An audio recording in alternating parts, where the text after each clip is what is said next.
Hello, and welcome to a scene for Road Across New York and the Changeling venue. Um, Today, Alicia, feeling a little awkward about meeting Andrew, will will be waiting for him to show up at Gramercy Park while she tidies up a few of the odds and ends that she's let slip lately. Um, After an interesting text conversation and some roses showing up on her doorstep. She's not entirely sure that this will be a good plan, but but at the same time, she doesn't really feel comfortable just telling him to go away. Um, and she's not entirely certain if she wants to. He seems like a nice guy to hang out with. So that is where we will begin our scene, with Alicia tidying up a few stray branches that have been knocked loose on the trees and so forth. Andrew kind of pulls up in his bug and gets out. He's in like a brown, not brown, gray jogging suit. Got some running shoes on. Um, Time of day. It will be fairly late at night, um, so that the park will be quieter, and Alicia can notice him pulling up and jog over to open the gate because it's a private park. Gotcha. She just works there. Mm. Yeah, he's gonna step through the gate. Hi. Hi. So yeah, roses. I'll get right on that. Cancel the rest of the order, and that way you're not getting them at your place for like the rest of the month.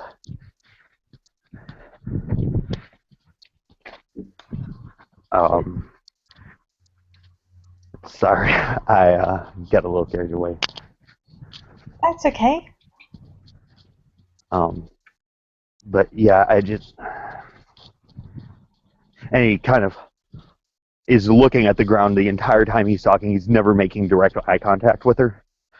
I I don't know. Like I feel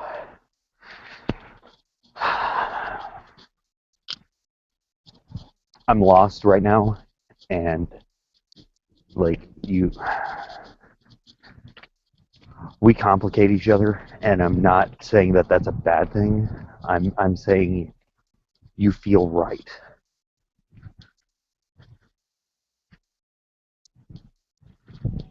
And there's a lot of wrong in the world, but you feel right. I don't care what but consequence.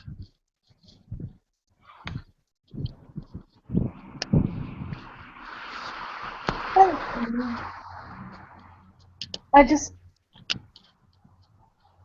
I really do appreciate hearing that. It's just, I don't want, I don't want your feelings getting hurt, you know? Also, out of character, Mm-hmm. um, is he still supposed to be doing the Peter lying thing? Uh, yes, yes, but yeah, yeah, yeah. Just keep going. Yeah. Um, and he kind of looks up at her, furrows a brow, looks to the side of her, and goes, "Okay, so I've got this friend named Joe. Um, and Joe has a situation where Joe met this girl named Annie, and Annie and Joe are both complicated, but Joe likes Annie, and things potentially could get really hectic for both of them. But Joe doesn't care. Does that make sense? And then he looks directly in her eyes and kind of, raises an eyebrow as if questioning. Yeah, it makes sense. So, and he looks down at, a branch or a rock or something. A flower. Fuck it. A flower. So, what... Joe is in a state of unrest because Annie has a situation of her own that she told Joe about, and it wasn't going okay. And Joe didn't care because initially Annie wasn't anything to Joe, and then Joe got to know her, or at least he thought he knew her, and he got all messed up emotionally over her, and he wants to fix it regardless of if it hurts anyone but her, including himself. And he looks up at her and kind of tilts his head to the side. I guess I just don't know what. Give me a second. And he looks at her again.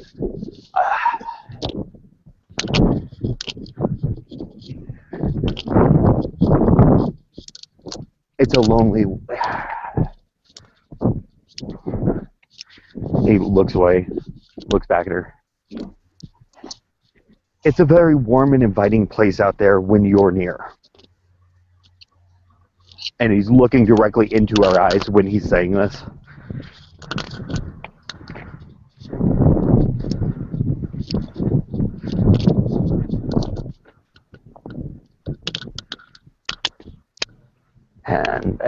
And I absolutely love warm and inviting.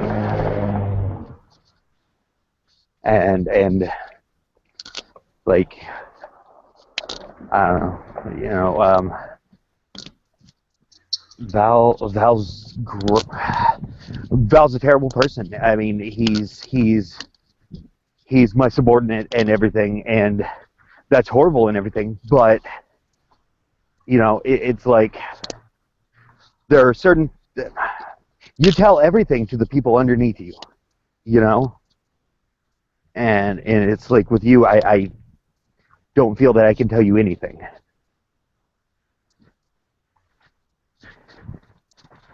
And he looks down, looks at the flower again, and goes, actually, that's the complete opposite of what I mean.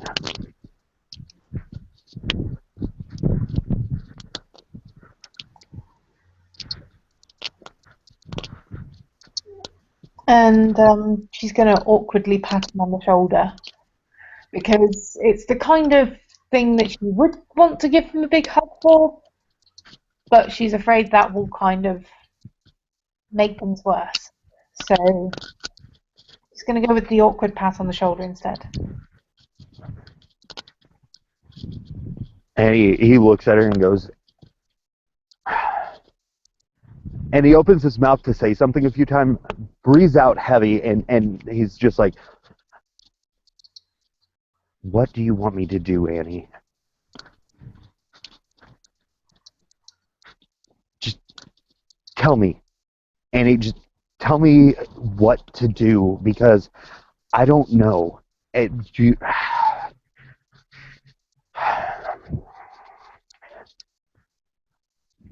I've got the world out there, and I've got the things I do, and the people I'm involved with. And being who I am is one thing. Joe, and he points to himself with both hands on his chest, Joe doesn't have to feel a damn thing for anybody. that he works with. And it wouldn't be a problem. And you, you, dear Annie, fate is whimsical today. You come into my life, and that's not a problem. But you trounce in, and I'm not saying it's your fault. Annie, you trounce into my life, and you fuck it all up. And he's smiling and waves his hands at that, and he's kind of like got this bemused look on his face, almost like he's frustrated, but it's about a good thing, and it's a really complicated emotion that he feels.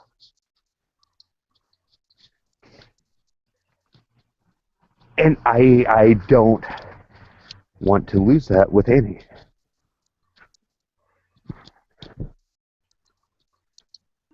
I know what you mean.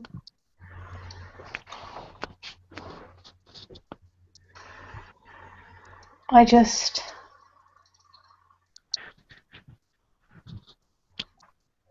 I don't know.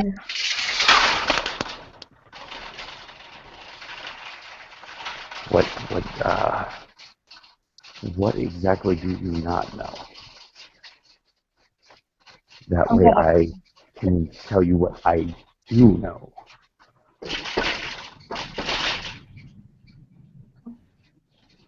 A lot of things.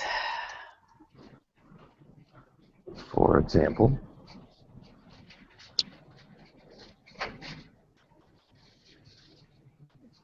I don't know what I want. I don't know what I think you should do. I don't know what I think I should do. I don't know. well, what I'm going to ask you a very complicated question, Annie. What does your heart say? I don't know.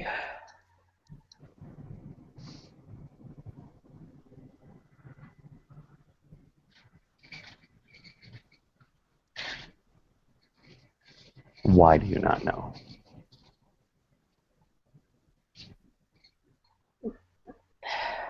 Because it's complicated.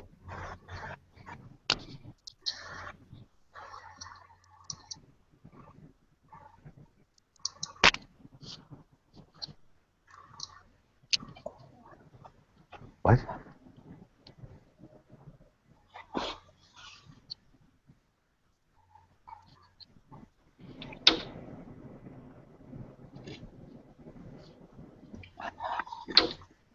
Because I've known Jericho a handful of months, and I don't think I know him nearly well enough to be trying to make these great big decisions. But apparently it's He's going to actually smile wrong, at this. and I know you even less.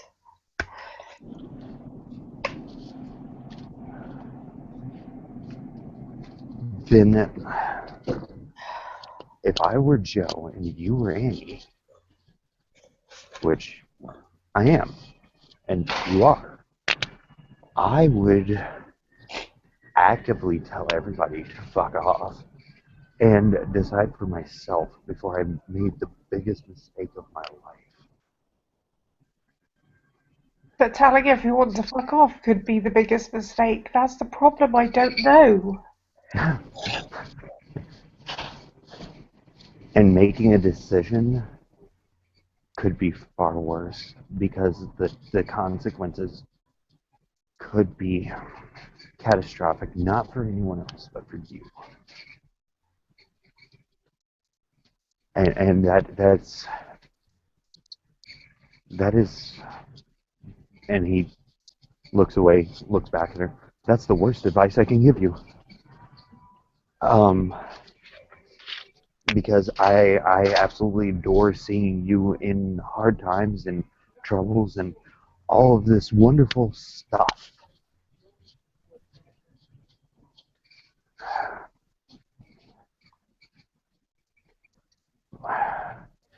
Here is my thoughts based off of what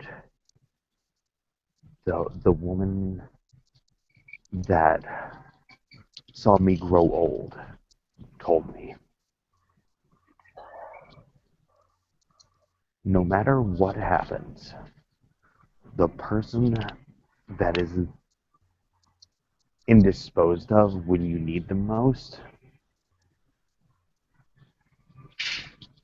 they will never accept you, no matter how little you try.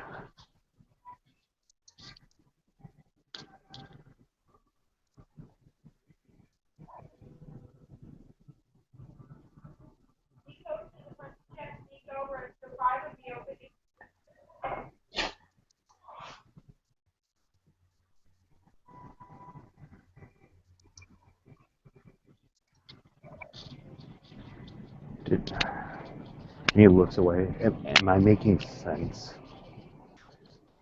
Yeah, I,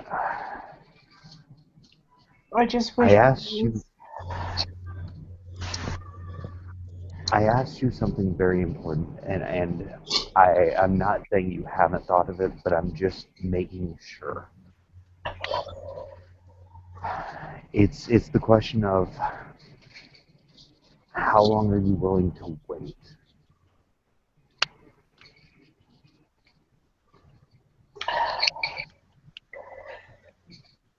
He gave me his answer. It wasn't an answer. He gave you his answer, what? And he kind of rubs on his eye, like rubs his temples.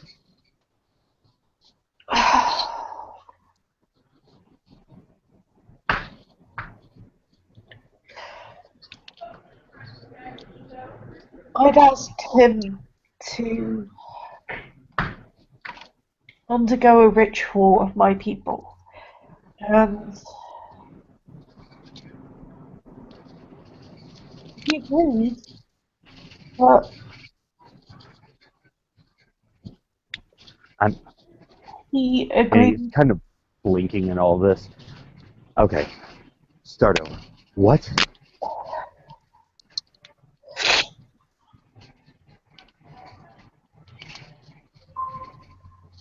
What?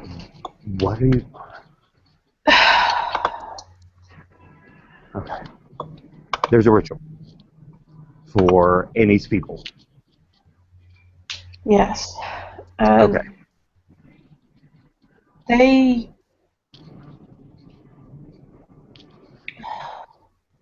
they didn't like me being with Jericho because of what he is. But there's a ritual that can change that slightly without changing him too much. Too much.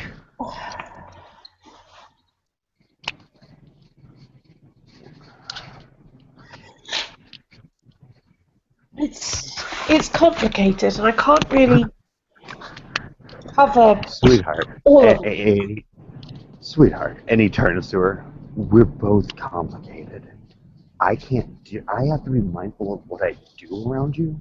Otherwise, you are going to forget it, and then you're going to blame me and say I was messing with your head, which is something I told you I would never do. Uh, I can't control that, but I'm trying.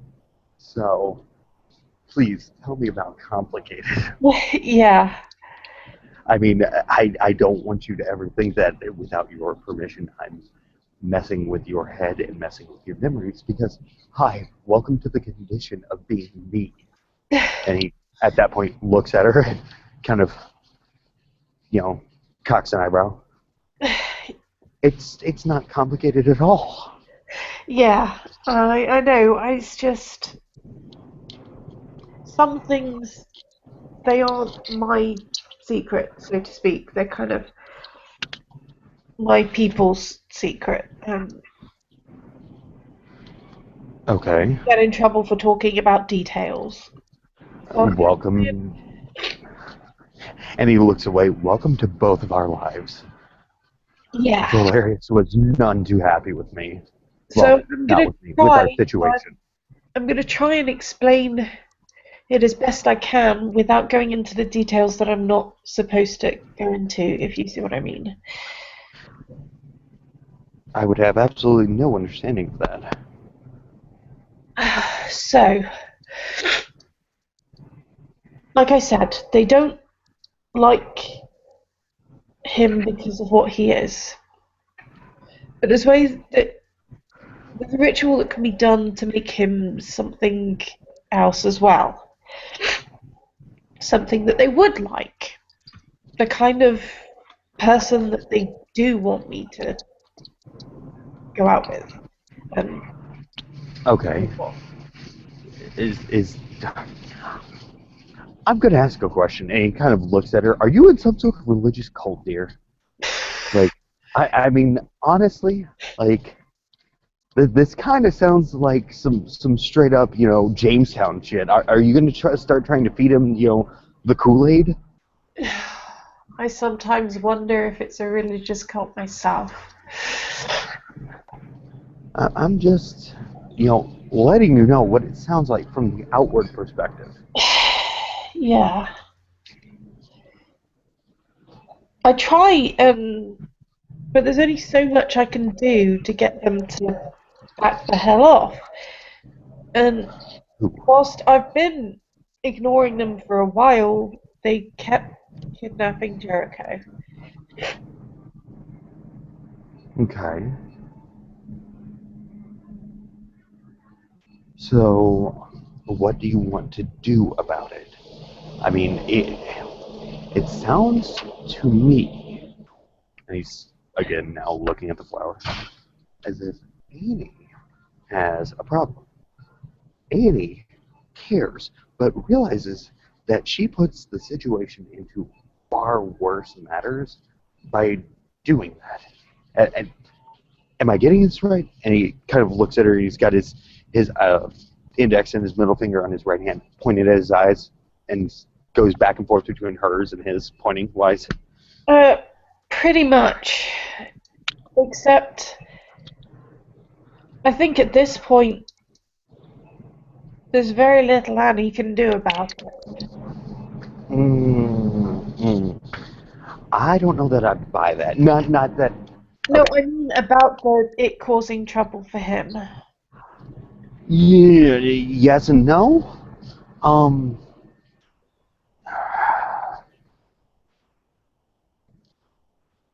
I want At to. this point, he knows too much for them to let him just walk away.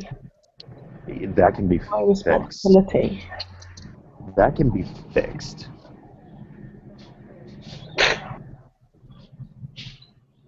Like that is not an issue. If you, okay, Annie, Joe wants to know if Annie wants Joe to get some friends together and fix the problem. Because Joe thinks he has just the right friends to do just that and save Seth. Yeah, Seth, Annie's boyfriend situation thing.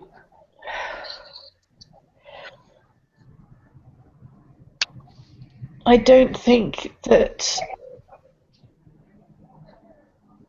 that can be fixed. Not properly. I need to do something about it, but not like that. I don't know what, but it's something I have to do. Sydney. But thank you for offering. Look, yeah, I hate to see Annie in pain for Joe's sake. And just, I don't even know what to do because Joe cares about Annie and sees her having potential, immense amounts of potential. He cares a lot.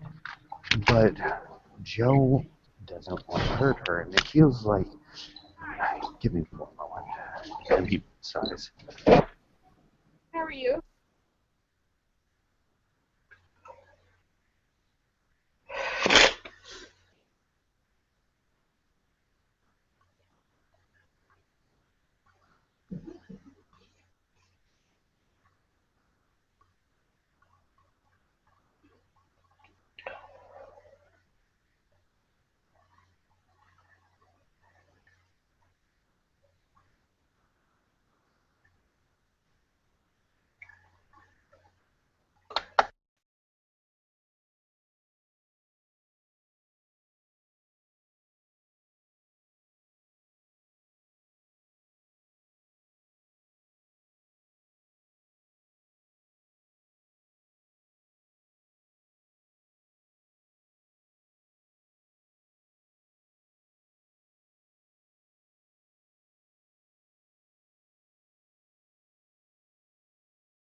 He finally opens his eyes and looks at it and goes,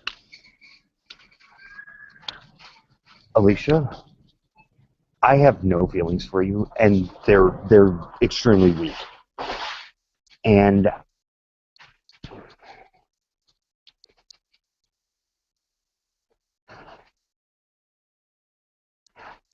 have you ever heard of a muse? The old Greek stories of muses and whatnot? Uh, yeah, the artist inspiring people, right? Bingo. See, I knew I disliked you for a reason. Um, okay. This is gonna be rather hard to explain, and I swear to you, I fuck with your head intentionally, okay? So, and I he looks at the flower again.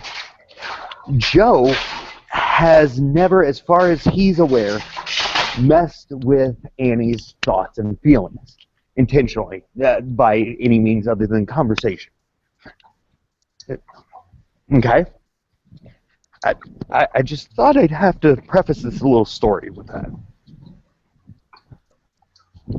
So, Annie is Joe's muse. Annie inspires Joe to do great things, and in return, Joe is sitting there racking his brain about how to do that in return, because that helps Joe. That helps Joe get this stuff that makes him do his thing. And Joe needs that, because not only does it fuel Joe's ability to continue doing what Joe does and being who Joe is, it's what Joe's existence is made of. So, regardless of if Joe wanted to hurt Annie or not, Joe has to kind of keep Annie around because he likes her, and my buddy Joe he wants to be with Annie, but he also has the issue of he doesn't want to tell her certain things, not because he's afraid of how they'll be well, he is kind of afraid of how they'll be taken. He's more afraid that she will misconstrue what he's trying to say to her and think that he's like the other hood rats that he's known to hang around. And he doesn't feel that he is. Because the other hood rats, they do some not no too nice stuff to Annie, and Joe's kind of like, that's really not cool in my book.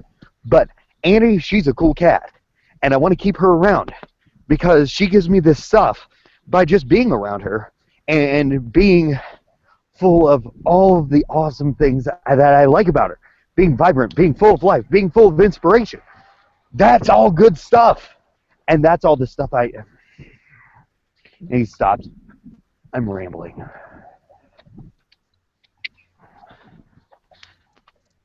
A little, but it's a good change of subject.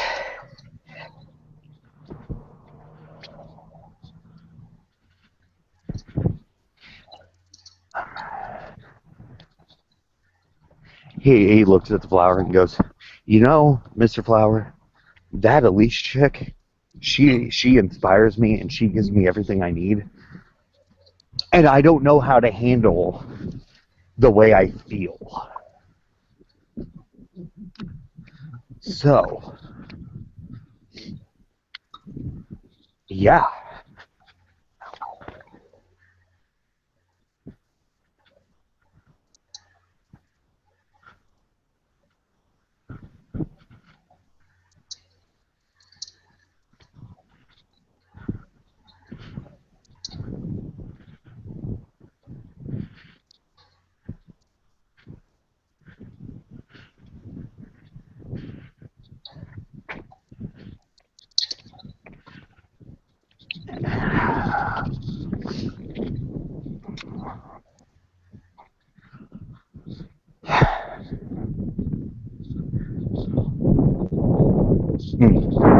He kind of bites his lower lip, raises a hand as if almost an epiphany, looks at her and goes, "What does Alicia want?" I don't know. Because That's Joe, my Joe problem. wants her in all of her complications. Joe wants everything about her. Joe would damn near kill for her.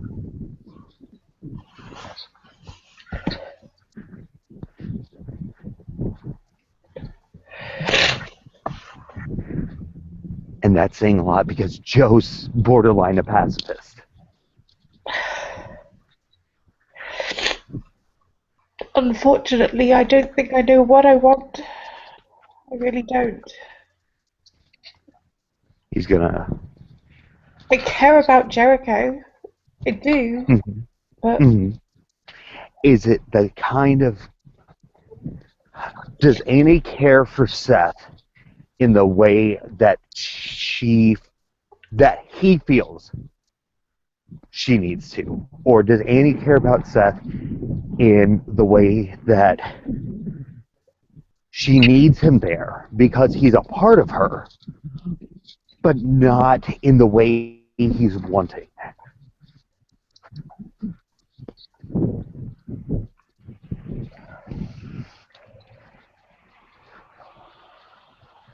I don't know. Okay.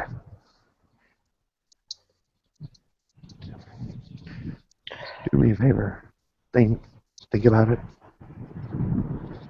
I've and he checks his watch.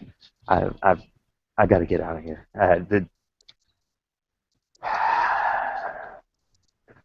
Things for Joe are getting a little intense with Annie, and he doesn't want to hurt her by taking some sort of action that he feels would be for the good, but later turn around to actually be for the bad. Because people do a lot of weird and messed up shit when they are emotionally clustered and frustrated with their situation. That's probably for the best.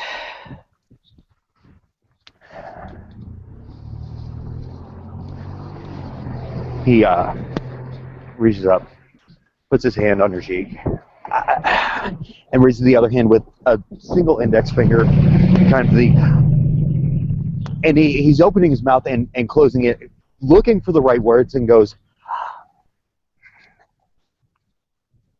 "Joe's going to talk to Annie at a later point in time."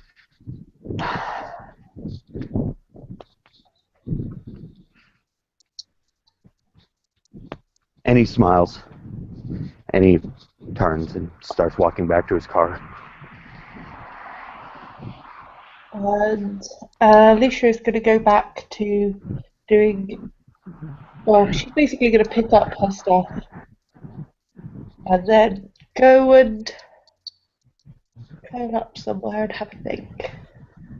And then this evening,